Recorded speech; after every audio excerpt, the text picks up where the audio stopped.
मंदिर यूएई की राजधानी अबू धाबी में अल वाकबा नाम की जगह पर बनाया गया। मंदिर की ऊंचाई 108 फीट है। इसमें 18 लाख ईंटों का इस्तेमाल किया गया है। बीते महीने जहां राम नगरी अयोध्या में राम मंदिर की प्राण प्रतिष्ठा हुई, वहीं 14 फरवरी को यूएई में भी मंदिर उद्घाटन किया गया। अयोध्या की तरह यूएई में भी पीएम मोदी कार्यक्रम का हिस्सा होंगे। मंदिर का निर्माण बोचास निवासी श्री अक्षर पुरुषोत्तम स्वामीनारायण संस्था ने कराया है। 27 दिसंबर 2023 को बीएपीएस ने उद्घाटन समारोह में पीएम मोदी को आमंत्रित किया था।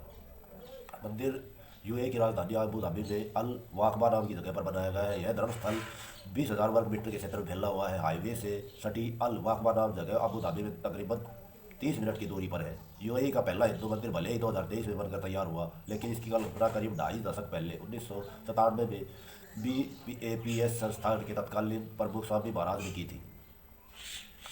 अगस्त 2015 में मंदिर अरब अमीरात सरकार ने अबू धाबी में मंदिर बनाने की भूमि आवंटित करने का फैसला किया। 16 अगस्त 2015 को प्रधानमंत्री नरेंद्र मोदी ने फैसले की जानकारी दी। इससे ये संयुक्त अरब अमीरात सरकार का आभार जताया। पीएम मोदी ने मंदिर के निर्माण में जमीन देने के निर्णय को एक बेहतरीन कदम बताया। इस दौरान 2 साल बाद 2017 में अबू धाबी की राजकुमार शाही आदेश के जरिए भूमि उपहार में दी।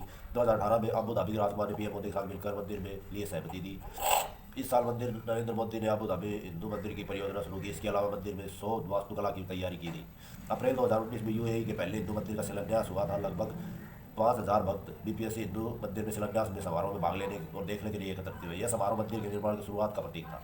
आधारशिला रखने के बाद भारत की 3 प्रमुख पवित्र नदियां गंगा, यमुना, सरस्वती से लाए गए जल पत्थरों को अर्पित किया गया। इस ऐतिहासिक कार्यक्रम में Bharat, Britain, Europe, Japan, Africa, चीन, दक्षिणी पूर्व एशिया, ऑस्ट्रेलिया, अन्य देशों के भक्तों ने, स्वयं सेवकों ने भाग लिया। शिलान्यास के बाद 2020 में पत्थर को मूर्तियों पर उकेरने का काम जारी है। वहीं अंततः वास्तुकला तैयार हुई जो पारंपरिक शिला मंदिर की शैली थी। इस तरह से मंदिर परिसर में पुस्तकालय, कक्षा, समुदाय केंद्र, सभासन, रंगभूमि बनाए जाने का परिकल्पना की गई। अगस्त 2023 में मंदिर के लिए घड़ी आई, जहां साकार रूप ले चुका था।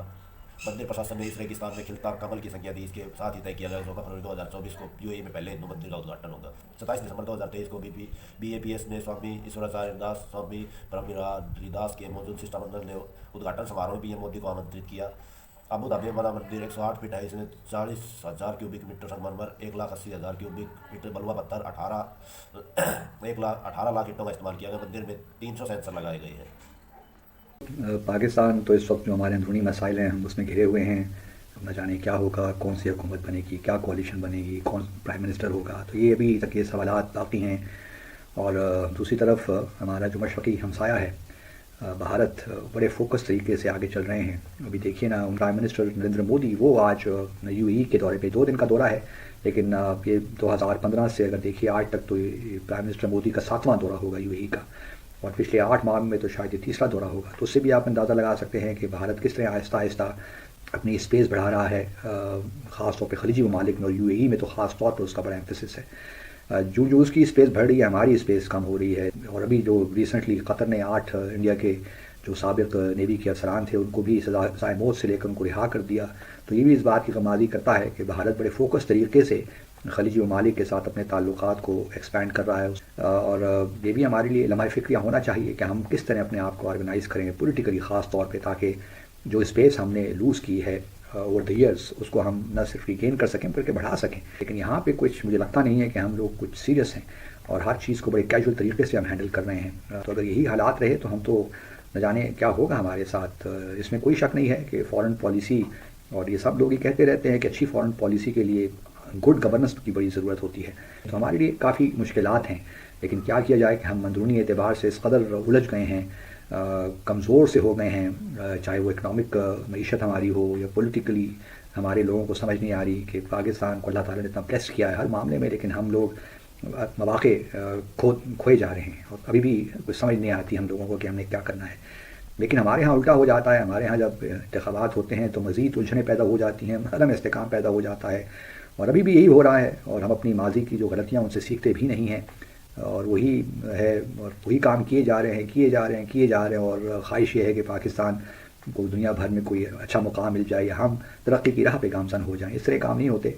तो फिर हमें अपने घर को पहले ठीक करना पड़ेगा, और उसके लिए ज़रूरी है कि जो भी अब बहुत से हमें इख्तिलाफ़ात हो सकते हैं, आइन के अंदर बहुत से प्रॉब्लम्स हैं, उनको भी तब्दील होने की ज़रूरत है। हमारा जो सियासी सारा सिस्टम है उसको भी तब्दील होने की ज़रूरत है।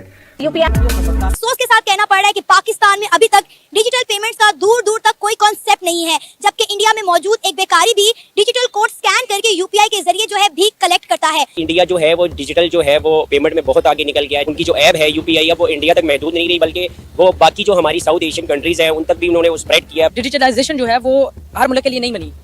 इसकी एक मेन रीजन ये है कि डिजिटलाइजेशन एक ऐसी चीज़ है जिसके अंदर आपको सूद भी नजर आता है, कई कंपनीज में मार्कअप भी आता है, और हम एक इस्लामिक स्टेट है और इस चीज़ को लेकर हम काफ़ी ज़्यादा सीरियस हैं। इसलिए कोई फर्दर रिफॉर्म्स नहीं अभी तक आए।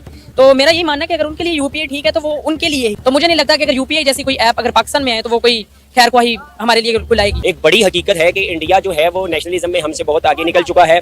उनके जो पॉलिटिशियन है या उनके जो इदारे हैं उनकी पेट्रियटिज्म जो है, मुल्क से मोहब्बत, वो भी हमसे बहुत ज्यादा है। के स्वैप के साथ शुरुआत की प्रधानमंत्री नरेंद्र मोदी ने अपने यूएई के दौरे को